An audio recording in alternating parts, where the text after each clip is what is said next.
Today, we're going to pull back the curtain on one of the most powerful ideas in business: how to engineer value. And I'm not talking about building it in a factory or coding more features. We're talking about building it right inside the customer's mind. You know, in a world where pretty much every product is functionally the same as its competitor, being able to shape perception isn't just a neat marketing trick. Nope, it's your core strategic advantage. So let's deconstruct the architecture of perceived value. The greatest strategic failure in business is the feature trap, believing that you have to build more to charge more, while ignoring the neurological fact that value is entirely a hallucination of context. Think about that.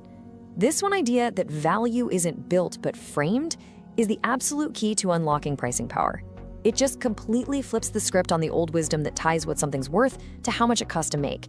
It suggests the real work, the high leverage work, isn't done on the assembly line, but in the story you build around the product. So let's start with a really fundamental question. What if adding just one more feature is a complete waste of your time? What if the real leverage isn't in the product at all, but in the context you wrap around it? Just imagine two identical watches. One is sold in a plain cardboard box for $50. The other, it's placed in a velvet case under soft lighting inside a luxury boutique for $5,000. The product is the same, but the value, worlds apart. This is the exact paradox we're going to explore today. Okay, so before we can build a new model for value, we've got to understand why the old one is so broken. We're talking about that deep-seated belief that more is better, and why that belief is a direct path to becoming a commodity. It seems logical on the surface, but it's a trap that strips brands of their power and throws them into a race to the bottom they can never, ever win. This is the vicious cycle so many companies get stuck in. On one side, you've got the feature trap. The thinking goes something like this. Hey, our competitor has 9 features, so we need 10, then we can charge more. But look at the reality on the other side. To a customer, more features just means more complexity. It can actually lower the value they perceive because it's just too much to think about. And more importantly, when you compete on a spec sheet, you are literally training your customers to treat you like a commodity and just go for the cheapest option. You've just entered a price war. And here's the absolute crux of it. If you're struggling with your pricing, the problem is almost never the product, it's the frame. You haven't given the customer's brain any reason to value the results they're getting over the list of tools you're offering. I mean, nobody buys a drill bit, right? They buy the whole. They don't buy software features. They buy a solution to a really expensive problem. Value isn't made in a factory. It's constructed in the mind. Once you truly get that, you stop competing on features and you start defining your own game. So if the problem is the frame, the solution is to architect a better one. And this is what we call the Contextual Multiplier. It's a system designed to dramatically crank up the perceived worth of something without ever changing the thing itself. It's not about making a better product, it's about creating a more valuable meaning around that product. This is where the real engineering begins. The Contextual Multiplier stands on 3 big pillars. Think of these as the blueprints for building value.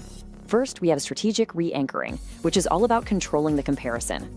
Second, the signal of quality, which taps into the brain's shortcuts. And third, the stacked offer, which completely reframes the purchase from a single item to a no-brainer bundle. Each one of these builds on the last to create this rock-solid perception of incredible value.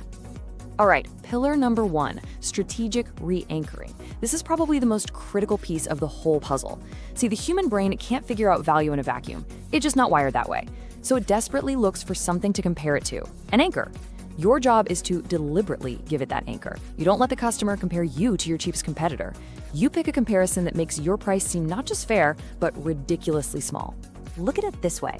On the left, if a customer anchors your $100 course against a $20 book, well, it looks expensive. It's an indulgence. But on the right, if you frame that exact same course against, say, a $5,000 seminar, or better yet, the massive cost of failure, the thousands of dollars they'll lose by not having the skill, your price suddenly looks tiny. The product is identical. The only thing that shifted was the frame. It went from an expense to a smart investment. Next up is the signal of quality. This is all about leveraging a cognitive shortcut our brains love to take. If it looks better, it is better. This is the halo effect in action. Just think about Apple's perfect packaging, or the solid, heavy feel of a luxury car door. These details don't really affect the core function, but they scream premium to our subconscious. High-end design, polished branding, all of it justifies a higher price, completely bypassing our logical brain. And the third pillar is the stacked offer. This is about breaking your product out of the box of being a single item. Instead of selling one thing for, let's say, $200, you present a whole value stack. The core product is now bundled with a ton of high-value bonuses. By giving each bonus its own high, justifiable price tag, the total perceived worth of the package just skyrockets. The customer isn't looking at a $200 price anymore. They're looking at an offer worth $1,500 that they can get for an absolute steal. They feel like they're winning. So we've seen the architecture. Now let's look under the hood at the psychology. This whole system works so well because it's not magic. It's just a systematic application of behavioral science. It goes beyond telling you what to do and explains why it works on a deep level. Because it aligns perfectly with how our brains are actually wired to figure out what something's worth. The entire system really hinges on this one fundamental, neurological fact. Our brains are absolutely terrible at judging absolute value. We just don't have an internal meter for what something is worth. But we are brilliant at judging relative value. We only know if something is cheap or expensive in comparison to something else. This principle of anchoring and relativity is the engine that drives all perceived value. So let's look at a classic scenario. Your product is priced at $1,000. Your closest competitor is at $950. In this frame, you just look expensive. The customer's brain defaults to a really simple calculation. Why on earth would I pay $50 more for basically the same thing? It's a battle you are destined to lose on price alone. But watch this. We keep our price at $1,000, but we perform a strategic re-anchor. We change the comparison from our competitor to the cost of failure, the price of not solving the problem your product addresses. All of a sudden, your $1,000 product isn't a $50 premium, it's a $9,000 savings. It's now the smartest, safest, most valuable choice on the table. The product didn't change, the price didn't change, only the frame changed. And this leads to a really fascinating and kind of counterintuitive idea, the placebo effect of price. You've probably heard about this with wine tasting experiments, right? People will rate the exact same wine as more enjoyable when they're told it's more expensive. A higher price doesn't just signal quality, it actually increases the buyer's own personal commitment to getting a result. So by engineering a higher perceived value, you're not just making more money, you're often increasing customer satisfaction too. All right, we've covered the theory and the psychology. Now let's make it practical. This next part is all about turning these insights into action. A clear step-by-step process for engineering the perception of your own offer. It's time to move from just knowing this stuff to actually doing it. Here's the playbook. It's 3 steps. First, you run a comparison audit. This is your strategic re-anchoring in action. You have to figure out what your customers are comparing you to right now, and then you have to deliberately change that anchor. Second, you apply the gloss rule. This is your signal of quality. Make sure every single touch point, from your website to your emails, signals elite quality. And third, you build the value stack. This is the ultimate expression of your offer's insane worth. And this is what a value stack actually looks like. You see, you're not just selling one thing. You're breaking your offer down into its core components and adding in valuable bonuses.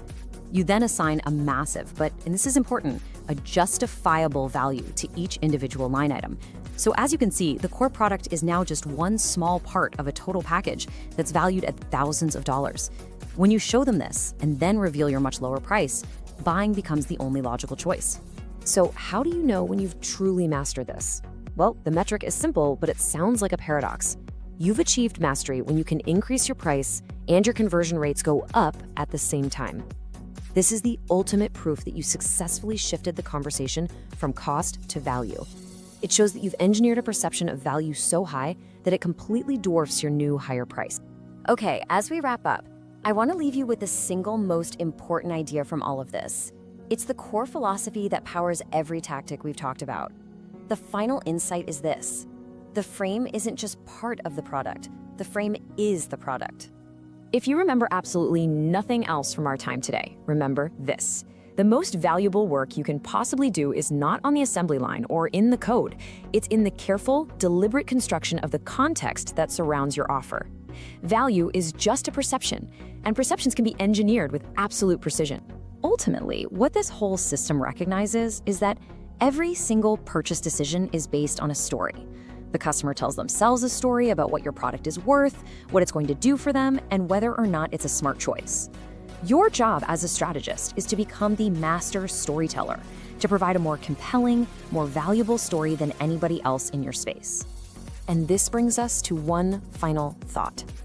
The old way of marketing is all about pushing people through a funnel. But this new model, this architecture of perceived value, it's totally different. It's not about pushing, it's about pulling. It's about positioning your offer so compellingly that the customer is just irresistibly drawn to it. You stop chasing the sale, and instead, you create a context where the sale becomes the only possible, inevitable conclusion.